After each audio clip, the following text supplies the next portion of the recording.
ভোটে হা এর প্রচার ও উদ্যোগকরণের আজকের এই জাতীয় ইমাম সম্মেলনের সম্মানিত সভাপতি, মঞ্চে উপস্থিত গণপ্রজাতন্ত্রী বাংলাদেশ সরকারের মাননীয় উপদেষ্টা ধর্ম মন্ত্রণালয়, উপস্থিত রয়েছেন বিশেষ অতিথিবৃন্দ, হযরত উলামায়ে কিরাম, আইম্মায়ে মাসাজিদ, আসসালামু আলাইকুম ওয়া রাহমাতুল্লাহি ওয়া বারাকাতুহু। আমরা একটা স্লোগান দেখতে পাচ্ছি, দেশের চাবি আপনার হাতে।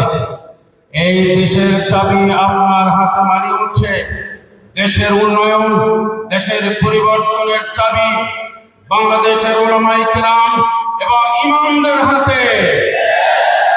12 তারিখে হায়ের পক্ষে ভোট দিয়ে এদেশের আলেম উলামা ইমামগণ প্রমাণ করে দেবেন দেশের যে কোনো পরিস্থিতিতে ইমামদের অগ্রণী ভূমিকা রয়েছে। 12 তারিখে হায়ের পক্ষে ভোট দিয়ে ইনসাফ এবং ভিত্তিকার উন্মোচন করে দেবেন ইনশাআল্লাহ। সংগ্রামী বন্ধুগণ, বিগত 17টি বছর শ্বাসরুদ্ধকর একটি পরিস্থিতি আমরা বিরাজ করেছি, আমরা সেই পরিস্থিতি মোকাবেলা করেছি। জুলাই 24 আন্দোলনে এদেশের ইমাম এবং আলেমদের যথেষ্ট ভূমিকা ছিল।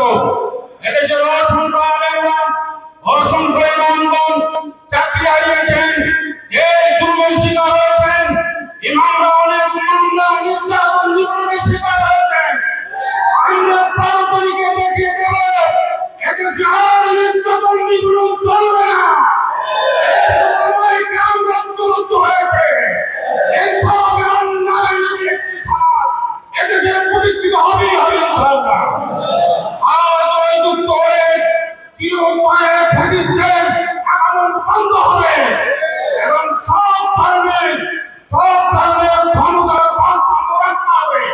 তাই আসুন 12 তারিখ আমরা যুদ্ধ করি। আর একটি কথা স্পষ্ট করে বলে দিতে চাই, আমরা দেখতে পাচ্ছি মিডিয়ার মাধ্যমে ন্যায়ের পক্ষে অবস্থান করেছেন অনেকে। ন্যায়ের পক্ষে যারা অবস্থান করবে তারা ফ্যাসিস্টদের দোষর।